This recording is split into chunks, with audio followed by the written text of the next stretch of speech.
começar e vamos seguir a ordem que está aqui no programa.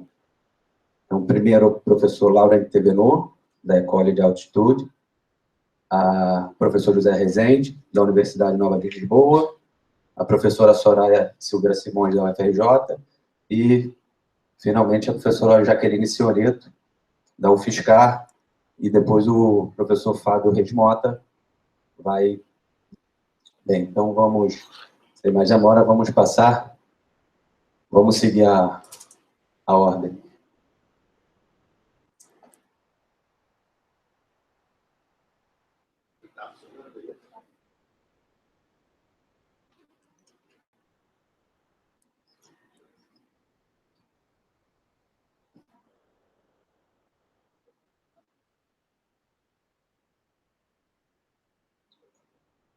Oi. Tá na mesa? Tá funcionando?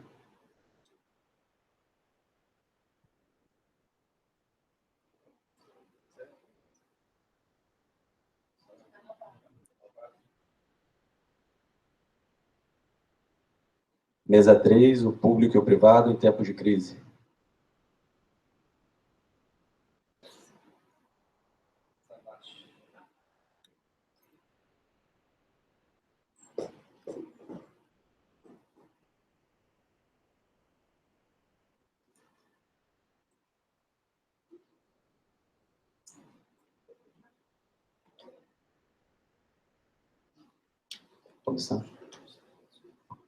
Thank you. I'm very grateful of this possibility. I've been asked to speak in English, and there is translation for those who wish.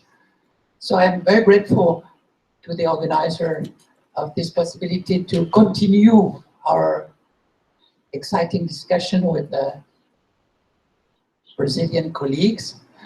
And the topic of my today's talk has some connection, of course, with the present-day political situation in Brazil, although I will not speak directly of that because I have no competence for it, but I'm really eager to listen to comments relating to the situation.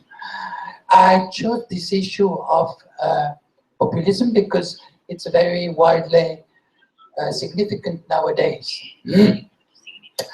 So there is, I think, a need for comparative research on this phenomena, and more generally our comparative perspective that we've been carrying on in with different colleagues of different countries, among them Brazil, is not culturalist in the sense of comparing cultures, but rather in the spirit of, let's say, Marcel Mauss, to look at the varied answers which human culture have elaborated to cope with the general anthropologic tensions in the making of commonalities.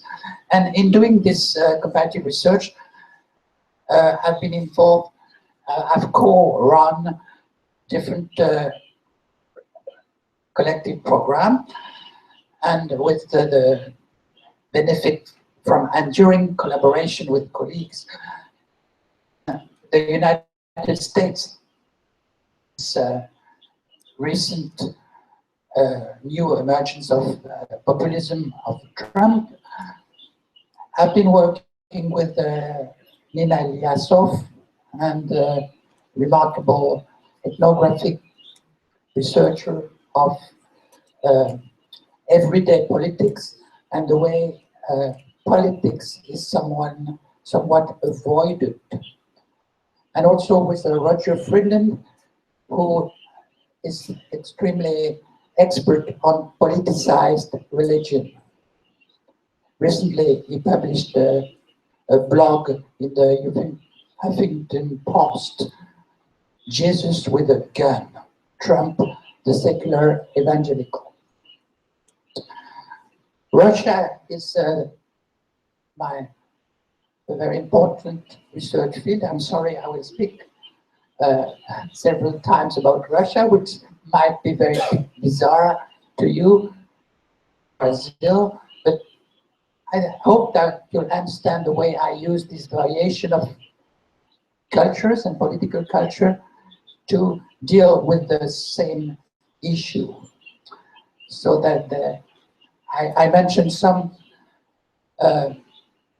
researchers and bicultural, by the way, researchers. Bicultural scholars are very useful, nearly needed for this kind of comparative perspective. France and Europe, I just mentioned some papers of mine, but I'm also working with North Europe and South Europe, of course, with my friend and colleague José, who will speak later, and with all his young colleagues too. So, extreme shift between left and right is obviously a challenge for politics and political sciences as well.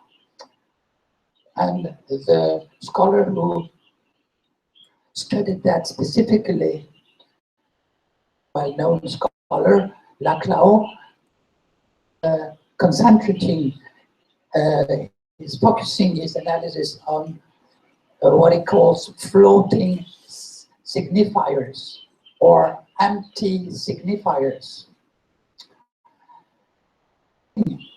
Is obviously some very important phenomena of populism, which leads to very strange categories, like in France, where, as you know, Le Pen is the extreme right party leader, father and daughter, and a very strange category as left Le Penisme or workers Le Penisme, ouvriero Le Penisme, meant to identify the floating vote from possibly Communist Party, or at least strong left, to this extreme right. Laurent mentions too, of course, the case of Peronism, where the category workers is also used,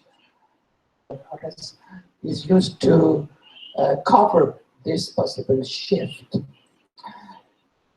An interesting point of his analysis is to look not from the public space politics, but from what he calls particular demands. And with the word demand in English, he has in mind both request and the transformation from request to claim, which is what he will work on, considering populism. So he's, I think it's also something that we are trying to do, look at the making of commonality from below.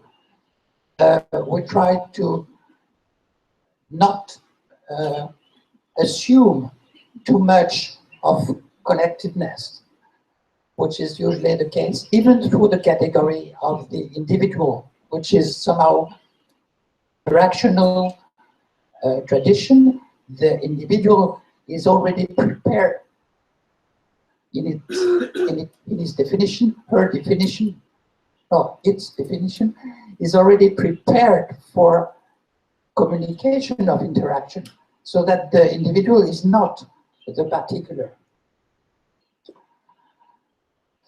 Now, I will depart from Laurent's accent on rhetoric without other pragmatic concern from his part. He has this view, this focus on rhetorics against the, especially, but not only, US rational negotiating actor interest.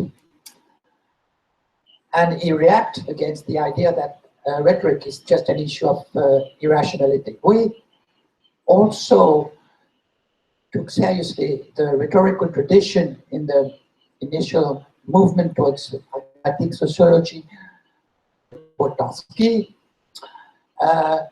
but we also shifted from political rhetoric to the, with a pragmatic turn, to what we call pragmatic test of the qualification, justification, criticism, which is something lacking in this view by Laclau. And an additional important difference is that Laclau is not so concerned by a variety of construction of commonality, and is in particular his distinction that I quote here between democratic demand and popular demand, with these two characteristics, is relatively